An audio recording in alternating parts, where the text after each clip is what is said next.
శ్రీకాళహస్తీశ్వర స్వామి దేవాలయము శ్రీకాళహస్తి వాయులింగం ఆంధ్రప్రదేశ్లో ఉన్నది. నిస్తుల ప్రశస్తి సుప్రశస్త నందివాహనం పదస్థలం ధనంజయ భజస్థలం ఫనాదరం అస్థిమాల్యలంకృతం కరస్థలం నిరుత్తమం మునిస్తుత ప్రబోధ కాళహస్తికేశ్వరం భజే. శ్రీకాళహస్తి ఆంధ్రప్రదేశ్లో చిత్తూరు జిల్లాలో ఉన్నది. ఇది స్వర్ణముఖి నదికి తూర్పు ఒడ్డున ఉన్న అతి ప్రాచీనమైన ఆలయము.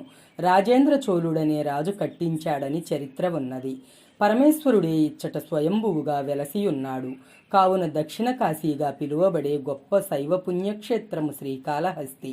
పంచభూత లింగములలో వాయులింగము పుణ్యప్రదమైన క్షేత్రము. ఇచ్చట 2 దీపాలలో ఒకటి ఎప్పుడూ గాలికి రెపరెపలాడుతూ ఉంటుంది. మరో దీపము ఎల్లప్పుడూ నిశ్చలముగా ఉంటుంది. ఈ ఆలయము ప్రాచీన వాస్తుకలకు నిదర్శనమైనది. గోపురాలు 1000 కాళ్ల మంటపము ప్రధానమైన ఆకర్షణ. క్షేత్ర పురాణము. శ్రీకాళహస్తీశ్వరుడు స్వయంభూలింగము. అమ్మవారిని జ్ఞానప్రసూన అంబాదేవిగా పిలుస్తారు. ఈ క్షేత్రములో శివలింగము వత్తులాకారము వలె కాక చతుర్భుజమైన ఆకారములో ఉంటుంది. పరమేశ్వరుడు బ్రహ్మకు జ్ఞానమును ఈ ప్రాంతమునని ప్రసాదించినని ప్రస్తావించెదరు. ఈ పవిత్ర స్థలములో పరమేశ్వరుని అత్యంత భక్తితో పూజించి శ్రీ అనగా సాలెపురుగు, కాలము అనగా పాము, హస్తి అనగా ఏనుగు, ఈ 3 ప్రాణులు ముక్తి పొందినవి. అందువల్లనే ఈ స్థలమునకు శ్రీకాళహస్తి అనే పేరు వచ్చినది. సార్థకమైనది కూడా. కన్నప్ప అనే వేటగాడు నిత్యము స్వామిని పూజించెడివాడు. ఒకరోజు అతని భక్తిని పరీక్షించడానికి పరమేశ్వరుడు తన కంటి నుండి రక్తం కార్చాడట. వెంటనే కన్నప్ప తన కన్ను పీకి స్వామి కంటికి అమర్చాడట. అప్పుడు స్వామి 2వ కంటి నుండి కూడా రక్తము కారటం మొదలైంది. కన్నప్ప సందేహించకుండా తన 2వ కన్ను కూడా పీకి స్వామికి అమర్చాడు. పరమేశ్వరుడు భక్తుడైన కన్నప్పకు ప్రత్యక్షమై కరుణించి ముక్తిని ప్రసాదించాడు. కాశీక్షేత్రము వలె ఇక్కడ చనిపోయే వారికి పరమేశ్వరుడు ఓంకార తారక మంత్రమును ఉపదేశించి మోక్షము ఇచ్చునని భక్తుల నమ్మకము. దేవాలయ ప్రాంతములోనే పాతాళ విఘ్నేశ్వరాలయము కలదు. సమీపమున కొండపై భక్త కన్నప్ప ఆలయము ఉన్నది. శ్రీకాళహస్తి ఆలయ రాజగోపుర సింహద్వారము దక్షిణాభిముఖము. స్వామివారు ఉత్తరాభిముఖులై ఉంటారు. ఆదిశంకరాచార్యుల వారు ఈ క్షేత్రంలో స్వామి సన్నిధిలో శ్రీచక్రము స్థాపించారు. ఈ క్షేత్రమునకు దక్షిణ కైలాసము, సత్యమహాభాస్కర క్షేత్రము, సద్యోముక్తి క్షేత్రము, శివానందైక నిలయములను పేర్లు ఉన్నాయి. క్రీస్తుపూర్వం తమిళ సంగమ వంశానికి చెందిన నక్కీరన్ అనే తమిళ కవి శ్రీకాళహస్తి క్షేత్రమును దక్షిణ కాశీగా ప్రస్తావించెను. 1వ కులోత్తుంగ చోళుడు దక్షిణ గాలిగోపురాన్ని, 3వ కులోత్తుంగ చోళుడు ఇతర ఆలయములు నిర్మించారు. యాదవరాజులు, శ్రీకృష్ణదేవరాయలు తూర్పు పడమర దిక్కుల వైపు గల గాలిగోపురములు నిర్మించినట్లు శాసనాల ఆధారముగా తెలియచున్నది. భారతదేశంలో అతిపెద్ద దేవాలయాలలో ఇది ఒకటి. ఆలయం లోపల అమ్మవారి సన్నిధి సమీప ప్రదేశము నుండి భక్తులు కొన్ని ప్రధాన గోపురాలను సందర్శించవచ్చు. రాహుకేతు సర్పదోష నివారణ పూజలు ఈ ఆలయములో విశేషముగా జరుగుతాయి. దేశము నలుమూలల నుండి వచ్చే భక్తులు తమ దోష నివృత్తి కోసం రుద్రాభిషేకం, పాలాభిషేకం, పచ్చకర్పూరాభిషేకము మొదలైన పూజలు కూడా జరుపుతారు. శ్రీకాళహస్తీశ్వర దేవాలయ నిర్మాణములో ఒక ప్రత్యేకత ఉంది. 4 దిక్కుల స్వామివార్లు కొలువై ఉన్నారు.